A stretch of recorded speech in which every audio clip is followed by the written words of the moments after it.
ക്രൈസ്തവ സമൂഹത്തെ സംബന്ധിച്ച് അതിപ്രാധാന്യമുള്ള പീഡാനുഭവ വാരം മാർച്ച് 24 മുതൽ 31 വരെ ആചരിക്കുകയാണ്.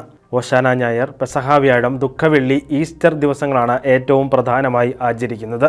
ആ ദിവസങ്ങളിൽ ക്രൈസ്തവർ പള്ളികളിലും മറ്റ് തീർത്ഥാടന കേന്ദ്രങ്ങളിലും പ്രത്യേക ആരാധനാ കർമ്മങ്ങളിൽ പങ്കെടുക്കുകയും കുടുംബങ്ങളോടൊപ്പം ആയിരിക്കുകയും ചെയ്യുന്ന അവസരങ്ങളാണ്.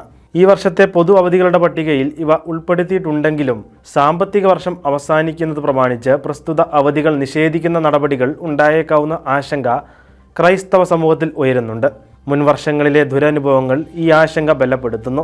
ഈ സാഹചര്യത്തിലാണ് സാമ്പത്തിക വർഷ സമാപനം പ്രമാണിച്ച് വിവിധ സർക്കാർ വകുപ്പുകളിലും ട്രഷറി, ബാങ്കിംഗ്, ധനകാര്യ സ്ഥാപനങ്ങളിലും പൊതു അവധികൾ ഇല്ലാതാക്കുന്ന സാഹചര്യം ഉണ്ടാകരുത് എന്നും തീർത്തും ഒഴിവാക്കാൻ വയ്യാത്ത സാഹചര്യങ്ങളുണ്ടായാൽ ക്രിസ്ത്യൻ മതവിശ്വാസികളായ ഉദ്യോഗസ്ഥർക്ക് പൂർണ്ണമായ ഒഴിവ് നൽകിക്കൊണ്ട് മാത്രമേ അത്തരം ഉത്തരവുകൾ, സർക്കുലറുകൾ പുറപ്പെടുവിക്കാവൂ എന്നും ആവശ്യപ്പെട്ടുകൊണ്ടാണ് Syro Malabar public affairs commission chairman archbishop Mar Andrews Thazhath സംസ്ഥാന ചീഫ് സെക്രട്ടറിക്ക് കത്ത് നൽകിയിരിക്കുന്നത്.